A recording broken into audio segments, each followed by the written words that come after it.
Oke, pertanyaan pertama itu bagaimana pengalaman kejadian wabah di wilayah Ibu? Contohnya pas waktu tahun lalu itu kan terjadi COVID-19. Nah, gimana caranya di wilayah Ibu itu buat warga itu tuh terhindar gitu dari COVID-19 atau enggak meminimalisir? Itu gimana caranya? Oh ya, kalau untuk di wilayah kami itu kemarin tuh COVID-19 itu kan COVID yang sangat dahsyat ya, luar biasa penyebarannya seperti setiap hari. Kita melakukan social distancing dan contohnya ya dengan menjaga jarak, dengan mencuci tangan sebelum dan sesudah misalnya mau masuk ke rumah dan keluar rumah itu kita harus steril. Terus juga harus kita jangan terlalu dekat sama yang namanya komunikasi kayak gini. Kalau sekarang udah enggak ya. Terus ya pokoknya harus menjaga ini kebersihan, menjaga jarak. Kemudian pertanyaan selanjutnya, berapa banyak jumlah kepala keluarga yang ada di wilayah Ibu itu? Untuk saat ini wilayah saya itu ada 120 kepala keluarga. 120. Ya.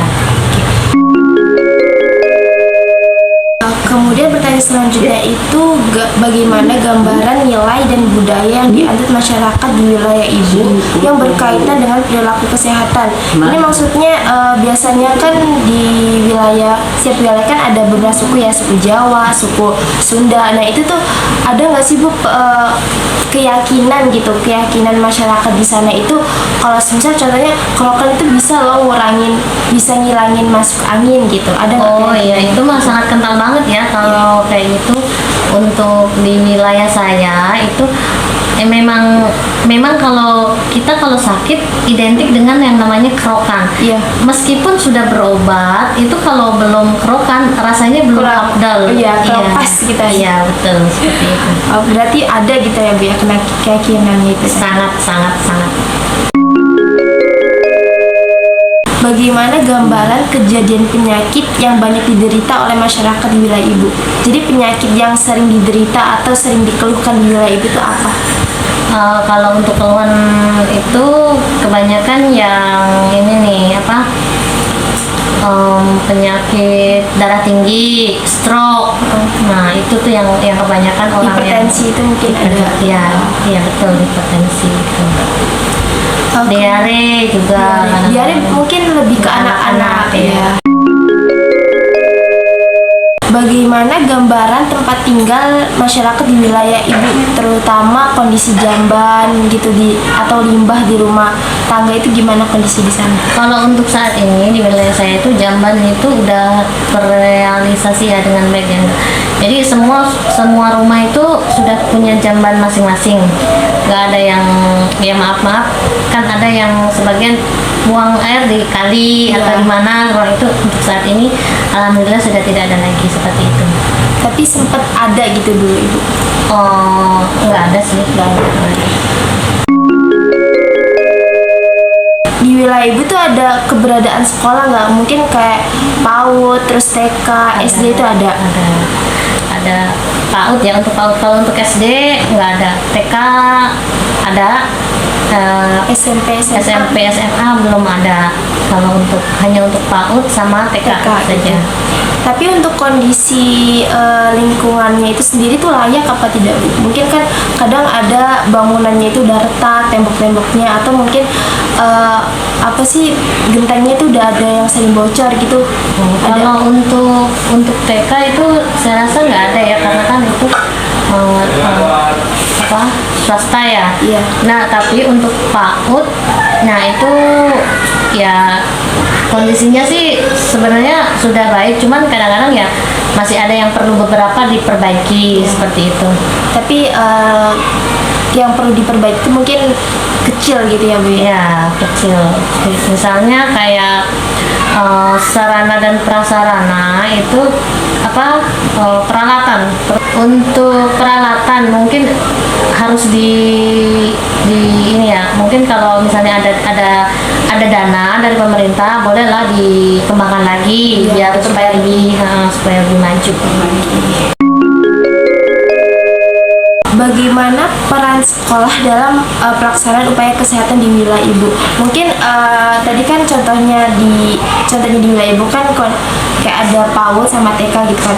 Itu pernah nggak sih Bu dilakukan buat menjaga lingkungan itu tuh dilakukan kerja bakti gitu buat menjaga lingkungan itu agar tetap bersih gitu, itu pernah nggak Bu?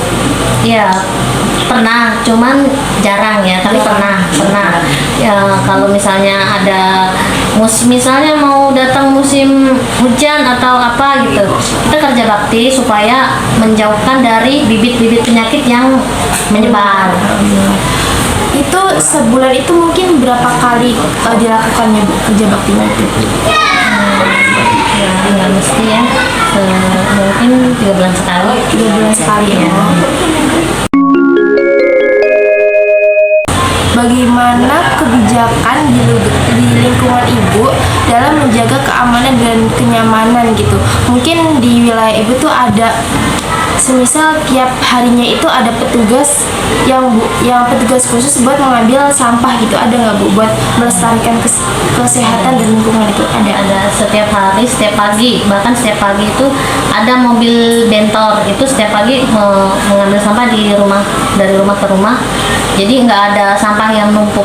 Mungkin pernah beberapa kali itu karena ada kesalahan, misalnya mobilnya itu rusak, jadi sehari 2 hari sampah numpuk, tapi besoknya lagi itu sudah diatasi. Ya. Berarti hitungannya itu hari gitu ya Bu diambilnya? Ya.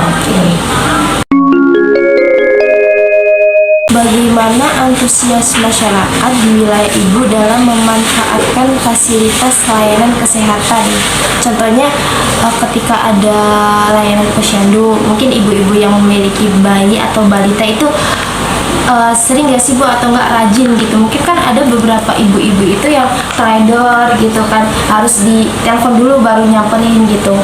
Itu Ya, gimana? kalau untuk masalah itu, alhamdulillah kesadaran masyarakat itu sangat antusias sekali. Setiap bulan yang warga yang memiliki balita itu sudah ada jadwal kan, sudah tahu jadwal. Mereka sangat antusias sekali untuk membawa balitanya ke posyandu. Dan di situ kan ada bidan juga ya.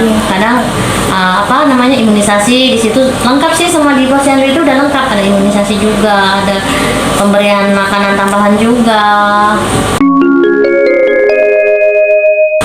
Pertanyaan selanjutnya, apakah terdapat sarana media komunikasi umum untuk menyebarkan informasi di wilayah Ibu? Mungkin contohnya di wilayah Ibu tuh apa ada grup khusus gitu buat menyebarin informasinya tuh melalui berupa media dokumen gitu, ada nggak Bu? Ya, kita memiliki grup WhatsApp ya untuk menyampaikan beberapa informasi yang sangat penting untuk diketahui warga masyarakat. Tapi itu grupnya itu satu atau enggak beberapa pecah dalam beberapa grup gitu. Mungkin khususnya ada grup khusus posyandu ada, atau enggak grup khusus lansia itu ada enggak kayak gitu? Atau enggak cuma satu aja? Satu grup itu mencakup semua ini ya, untuk posyandu, untuk kan di wilayah kita itu ada posyandu, ada posbindu itu kan untuk lansia kayak gitu, ada pemeriksaan semacam tensi darah atau pemeriksaan lah intinya. Pokoknya berarti jadi satu gitu ya Bu, dalam satu grup itu. Iya. Oke. Bagaimana gambaran status ekonomi masyarakat di wilayah Ibu? Itu maksudnya rata-rata pendapatan dan pekerjaan di wilayah Ibu itu apa gitu? Atau berapa? Kalau untuk di wilayah saya itu mungkin sama ya. Kalau untuk pekerjaan itu persentasenya 50% mungkin ya. Kalau sebenarnya untuk pendapatannya itu bisa dikatakan menengah ke bawah. Iya. Kalau untuk di wilayah saya untuk saat ini belum ada, cuman ya paling mereka untuk berkumpul atau berrekreasi paling di ini aja, di pos kampling, pos ronda, ya, seperti itu.